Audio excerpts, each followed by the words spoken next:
इस बात को तो ये स्थानीय जो सांसद विधायक हुए, उनके मुँह पे करारा तमाचा है कि आपने क्या वोट के बदले आप सौगात दिए क्षेत्र के लोगों को। 75 साल से आप जो है यहाँ पे सत्ता में सब सरकार आई, ये सभी लोगों ने दावा किया कि हम जो है वोट लेंगे तो आदिवासी समाज जो है भोले-भाले उनके दुःख को निवारण करेंगे। उस वक़्त नागाटोली में जो दर्दनाक घटना हुई थी, उसके बाद कई नेता पहुँचे, लेकिन आज भीम आर्मी के हमारा अमित पासवान जी वहाँ पे पहुँचे हुए थे और परिवार से मिलकर जो आहत परिवार हुआ है, उससे मिलकर उन्होंने मातमपोशी किया है। चलिए हम अमित पासवान जी से बात करते हैं और जानते हैं कि इस दौरान उन्होंने किन-किन से मुलाकात हुई और किस तरह की माँग वो सरकार से उठाए हैं। कई तमाम चीज़ें हैं जिन पे हम बात करेंगे। नमस्कार सर। जी, धन्यवाद आपका प्रदीप जी। हमने सुना कि नागाटोली आप पहुँचे हुए थे, क्या-क्या हुआ वहाँ पे? आपने कहा कि इससे पहले बहुत सारे नेता पीड़ित परिवार से मिले। सबसे पहले जो है मिलने का भीम आर्मी ही करता है। रोहतास हो या पूरा बिहार हो। जब घटना हुआ तो घटना की जानकारी जैसे ही मिली हम लोग जो वरीय पदाधिकारी सबसे बात की वार्तालाप किए, उसके बाद पोस्टमार्टम वहाँ जाकर हम लोग करवाएँ। और जो आगे जो न्यायोचित जो प्रक्रिया है उसको करने के लिए रोहतास के पुलिस अधीक्षक साहब से, जो संबंधित एसडीपीओ टिहरी 2 हैं, उनसे बात हुई। जो संबंधित इंस्पेक्टर साहब हैं रोहतास थाना के, उनसे बात हुई। और आज हम लोग सिर्फ़ मातमपुरसी करने वहाँ नहीं पहुँचे थे, बल्कि इस बात को हम लोग जो है वहाँ पे पूरा पूर्ण विश्वास दिलाने गए थे कि जो उमेश पासवान के जो हत्यारे हैं, चाहे वो किसी भी वर्ग से हों, अपराधी का कोई जाति, धर्म, मज़हब नहीं होता है। वो अपराधी अपराधी होता है, मेरे नज़र से। तो इस बात को हम लोग वहाँ भरोसा दिलाएँ परिवार को कि अपराधी जो भी हो उसकी उच्च स्तरीय जाँच हो और तत्काल सबकी गिरफ्तारी सुनिश्चित हो। इसके अलावे जो कि आपको इस बात को पता होगा कि अनुसूचित जाति, अनुसूचित जनजाति अत्याचार निवारण अधिनियम 1989 के माध्यम से ये प्रोविज़न है कि शेड्यूल कास्ट के हत्या होने पर जो है एक पीड़ित परिवार को जो नौकरी मुहैया होती है वो होना चाहिए, लेकिन पूरे बिहार में हो नहीं रहा है। रोहतास में पहला घटना पे हम लोग जो है नौकरी दिलाने का काम किए, वो महिला आज डीएम ऑफ़िस में जॉब कर रही हैं, तो जो उनका परिवार काफ़ी गरीब परिवार है, आप जाकर देखिएगा तो आज भी जो है झोपड़पट्टी का मकान है, उनके भी बाल ब बच्चे हैं, परिवार हैं। ऐसे में उस परिवार के लिए पालन-पोषण का जो भयंकर जो है वहाँ पे जो है कि ज़िम्मेवारी उनके पत्नी पे आ गई है, तो उसको मद्देनज़र देखते हुए हम लोग का पूरा हर संभव प्रयास है कि किसी भी सूरत में उस परिवार को हम लोग एक अस्थायी सरकारी नौकरी मुहैया कराएँ और उसके बाद फिर जो है जो एक पेंशन मिलता है 7,500 के लमसम में पर महीना, वो भी उनको हम लोग दिलाने का एक काम करें। आज आपने का एक तस्वीर हमने देखा जहाँ पे भीम आर्मी के सदस्य खड़ा आप हैं और वहाँ पे सरकार से मिलने वाली राशि जो है 4 लाख कुछ के वो मिला हुआ है।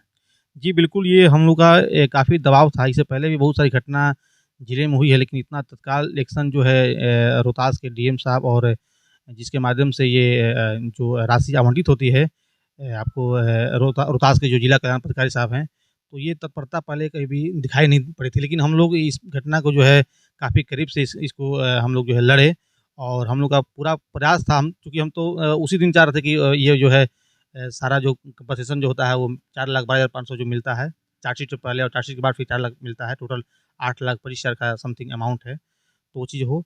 तो शासन पे और प्रशासन पे लगातार भीम आर्मी जो है दबाव बनाते आई है और हम लोग उस पीड़ित परिवार के साथ में मजबूती से खड़े हैं और आपके मीडिया के माध्यम से आपने अगर मुझे अपने मीडिया में जगह दिया बोलने के लिए, तो एक और बहुत सी ज्वलंत वहाँ की जो समस्याएँ हैं, आज़ादी के 75 साल बीत जाने के बाद भी जो ये रोहतास ज़िले का ये रोहतास प्रखंड, जो नौटा प्रखंड, जो कैमूर की पहाड़ी, जो अपने आप में एक ऐतिहासिक धरोहर और प्राकृतिक सौंदर्य के लिए पूरे समझिए कि भारत नहीं विश्व में विख्यात है। आप देख सकते हैं चौरासन मंदिर, आपके बगल में वहीं जो है रोहतासगढ़ किला और भी ज़िले में बहुत सारे पर्यटन स्थल है।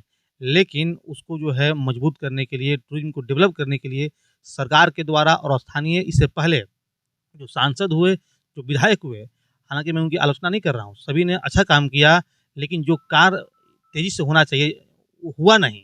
और आज आप देखिए कि आज़ादी के 75 साल बाद भी हमारे इस देश के नरेंद्र मोदी साहब जो मंगल ग्रह पे यान भेज रहे हैं, मंगल ग्रह पे ज़मीन ले रहे हैं, लेकिन ये सासाराम मुख्यालय से महज़ 120 किलोमीटर की दूरी पे और मैदानी क्षेत्र से 1500 फीट के ऊँचाई पे जो हमारा कैमूर की पहाड़ी के बसे जो नौहट्टा और रोहतास का जो गाँव है, उस पहाड़ी पे ना बिजली है, ना सड़क है, ना पानी है, ना स्वास्थ्य की व्यवस्था है।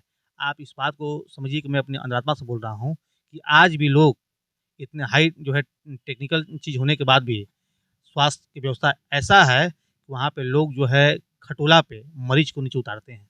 कई बार वीडियो भी वायरल हुआ है। जी, वीडियो वायरल हुआ है और हाल ही के दिनों में मैं वहाँ पहुँचा भी हूँ, लेकिन वहाँ पे सड़क की जो व्यवस्था है वो आप देखकर क्या कहना चाहिएगा? तो इस बात को तो ये स्थानीय जो सांसद विधायक हुए, उनके मुँह पे करारा तमाचा है कि आपने क्या वोट के बदले आप सौगात दिए क्षेत्र के लोगों को। 75 साल से आप जो है यहाँ पे सत्ता में सब सरकार आई, ये सभी लोगों ने दावा किया कि हम जो है वोट लेंगे तो आदिवासी समाज जो है भोले-भाले उनके दुःख को निवारण करेंगे, उनकी समस्याओं से रूबरू होंगे, उनकी समस्याओं से निजात दिलाएँगे। लेकिन क्या हुआ? कुछ हो नहीं रहा है।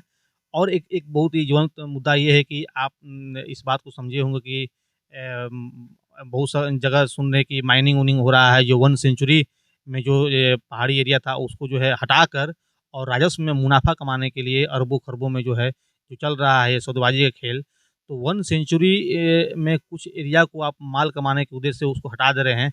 वही आदिवासी समाज के ऊपर, पहाड़ के ऊपर जो है, जिसने सदियों से इस प्रकृति की रक्षा किया, इस प्रकृति को जो है बचा के रखा और ये पेड़-पौधे को जो है अपना एक परिवार मान के जो है उसको सेवा किया। आप वो एक टहनी तोड़ता है तो उसको जो है आप जेल में डालते हैं, फर्जी मुकदमा करते हैं और उस वहाँ के जो फल-मूल कंद जो होते हैं, उसको बेच के वो जो है महुआ प्यार को जो है वो अपन वो जीविकोपार्जन का साधन कर रहा था। वो आजीविका का एक बहुत महत्वपूर्ण साधन था, उस पे आप जो है कुछ मतलब नहीं कर रहे हैं, उसमें वन सेंचुरी नहीं हटा रहे हैं और एक काला कानून जो है आप उन पे लगा दिए हैं। तो कहीं न कहीं जो है सरकार की ये दोहरी मानसिकता है, भोले-भाले आदिवासी समाज आज भी जो है भीम आर्मी जो काला कानून जिस तरह से बताया कि वन कानून जो है, उस पे भीम आर्मी कुछ ठोस कदम उठाने जा रही है। इसको लेकर हम लोग जो है महामहिम राष्ट्रपति महोदया को, राज्यपाल महोदय को हम लोग कई बार आवेदन दिए हैं कि वन सेंचुरी को तत्काल यहाँ से हटाया जाए और वहाँ पे जो वन संपदा है, उस पे वहाँ के आदिवासियों का मूल अधिकार हो। इसको लेकर हम लोग कई बार आवेदन दिए हैं, लेकिन अब समझिए रहे हैं जिसकी सत्ता है उसकी भाई लाठी है। सत्ता में तो हम लोग नहीं है, लेकिन सड़क के माध्यम से हमारे नेता चंद्रशेखर आज़ाद जी ने हम सभी को लड़ना सिखाया है। रोहतास में विभिन्न समाज के सभी वर्गों की हक, अधिकार, मान-सम्मान और जनहित की जो भी कार्य है, रोहतास, नोएडा जो यहाँ ढंग का जो है ना कोई कॉलेज है, ना अस्पताल है, आप देख सकते हैं। तो इन तमाम चीज़ों को लेकर जो यहाँ पहाड़ी एरिया है, रोज़गार की भी स्थिति बिल्कुल जो है नगन के बराबर है। तो ये जो पिछड़ेपन जो एरिया है, आर्थिक स्थिति में काफ़ी यहाँ के लोग जो है काफ़ी कमज़ोर हैं।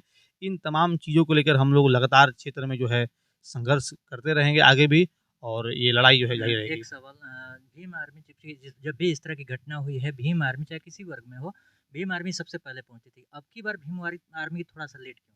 नहीं, लेट नहीं है। देखिए, बात ऐसा है कि हम लोग पहले चूँकि जो घटना होता है, घटना का हम लोग फैक्ट फाइंडिंग करते हैं। वहाँ हमारा जो प्रखंड कमेटी था, उसको मैं भेजा था कि क्या रियलिटी है, उसको जाकर पहले पता कीजिए, जाँच-पड़ताल कीजिए। जो ही मामला प्रकाश में आया कि जो है हत्या है, तो हम तुरंत वहाँ पहुँच गए। पोस्टमार्टम वहाँ सारा चीज़ हुआ, मेरे देख-रेख में सब कुछ हुआ वहाँ पे। उसके बाद तो लगातार हम लोग वरीय अधिकारी से संपर्क में थे। एसपी साहब हो या एसडीपीओ टिहरी 2 मैम हो या आपके इंस्पेक्टर साहब जो निकुंज भूषण साहब हैं, सभी लोगों से तो लगातार हम लोग की वार्तालाप हो ही रही है। और ये तो पीड़ित परिवार से पूछने की बात है कि वास्तव में कौन नेता उनकी लड़ाई लड़ रहा है। बहुत-बहुत धन्यवाद। जी, आभार।